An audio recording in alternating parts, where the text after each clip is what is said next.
Don't even think about it. Adam, Adam, You just don't get it. don't you dare. Keep your hands off of my Social Security, Adam. you're out of your tree. You're a young guy, and you got a lot to learn, Adam. Keep your hands off my Social Security. You're out of your tree. Part of a very good campaign ad that Democratic Congresswoman Debbie Halverson is running as she defends her seat in Illinois' 11th district against Republican Adam Kinzinger. Joining us now is another Illinois Democrat, Congresswoman Jan Schakowsky, who's running for re-election in the 9th district.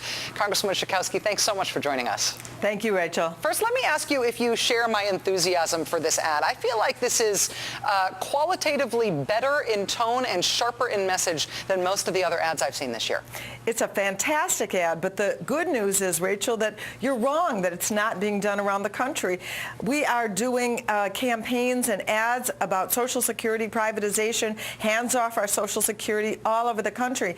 That includes even more conservative Democrats who are running and I believe going to win on that issue.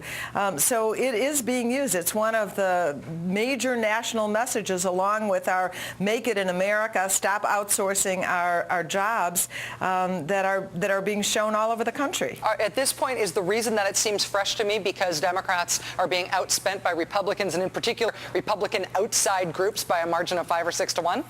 That could be, but you know, we're heading into a time Democrats have been conserving their money because clearly we have less, so I think that gap is going to diminish as we get closer to the campaign. This is the moment that Democrats have been saving their money for, so you're going to see that we have a much greater presence as compared to the Republicans and these outsiders than we've had before. Let me ask you about the issue of reproductive rights. Sure. Not only do most Democrats not want to run overtly on the issue, no matter what their position is on it, most even don't even want to say the word abortion in an election year. Democrats haven't liked to campaign on this for a very long time. But in this election, with this crop of Republican candidates and their extreme positions on this issue, it seems to me like Democrats don't have a choice. And actually that's happening. We see it in Colorado, where Michael Bennet has run not one but 2 ads that deal with reproductive health. We're seeing in governor's races in Illinois against Bill Brady, the Republican, and in Indiana, in Michigan. We're seeing it in a number of the races. Let's see, Harry Reid, of course, is using that in an ad. So we're going to see that more and more, I believe, as we get closer. This is a killer issue, not just the issue of abortion, but it's a window into the extremism, the intolerance of this brand of Republican. 63 House members that are running for re-election as Republicans belong to the RNC pro-life.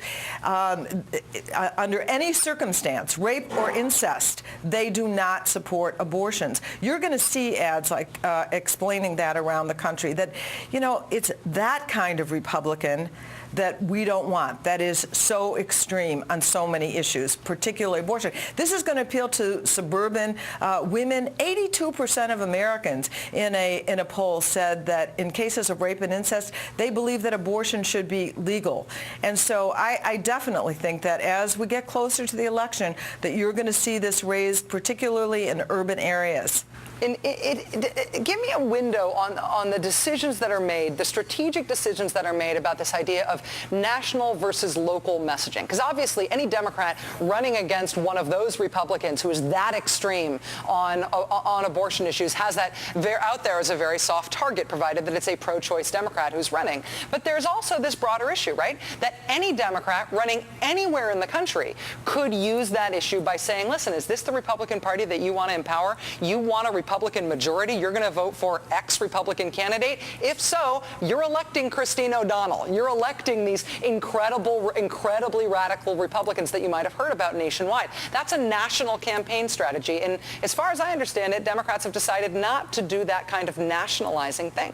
Well, certainly on Social Security, that you're not right about that. That you're going to see all over. And again, I think you will see increasingly. You know what Emily's List found in a poll that 61% of rather uninterested women became very interested in voting against some candidate that would take away their right to make their own choice about reproductive health.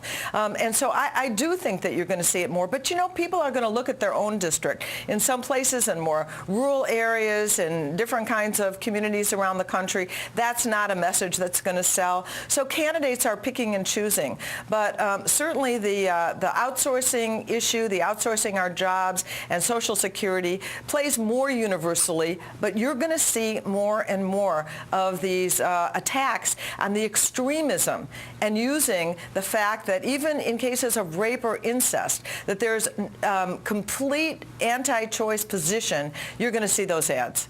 Congresswoman Jan Schakowsky, Democrat of Illinois, trying to turn my frown upside down about Democratic wussiness on this and doing actually the most vigorous job that anybody has done at defending Democratic strategy so far for these elections this year. Thanks for being on the show to do that. Thank it's you, nice to Rachel. see you. Thanks. Thanks.